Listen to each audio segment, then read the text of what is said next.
अगर आप चाहते हैं शिवांगी फिल्म्स का वीडियो सबसे पहले आप तक पहुंचे, तो लाल बटन दबाकर हमारे चैनल को सब्सक्राइब करें और बेल आइकन दबाना ना भूलें।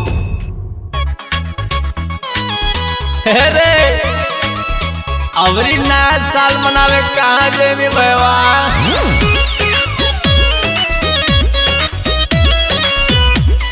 Shivangi recording studio Rajgir. Music by Tinku Toofan.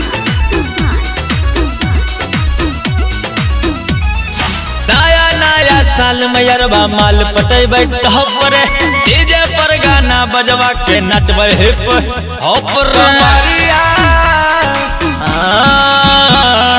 नया नया साल में यरबा माल पटेबे टॉप रे, डीजे पर गाना बजवा के नचबे हिप हॉप रे।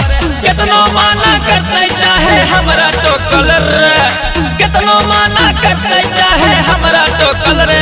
चलबै साथ में होटल रे, तोड़बै बियर के बोतल रे।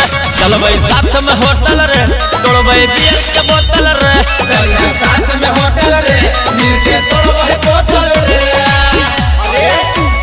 आए भैया तब बियर तोड़े में धार नहीं रे।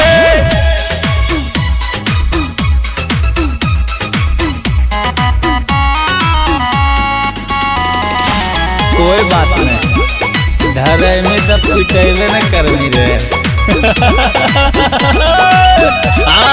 मुर्गा सुर्गा खेबे करबे दारू पी के आइस रे। चिलर के जे बात करते मारबे मुंह पर कैस रे, फेंक के मारेंगे।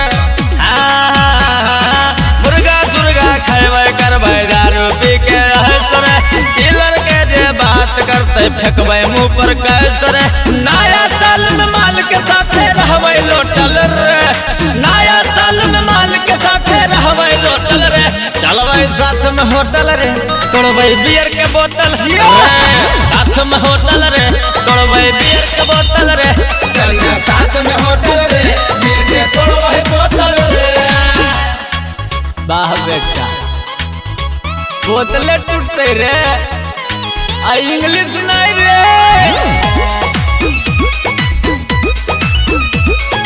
Shivangi recording studio Rajgir.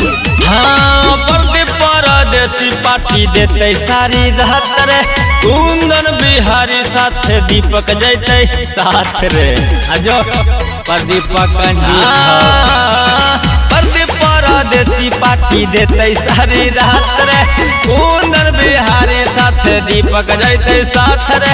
भूषण राजा पैसा पेड करते टोटल रे। राजेश रसीला पैसा देते टोटल रे। चलबै साथ में होटल रे, तोड़बै बियर के बोतल। चलबै साथ में होटल रे, तोड़बै बियर के बोतल रे। चलिए साथ में होटल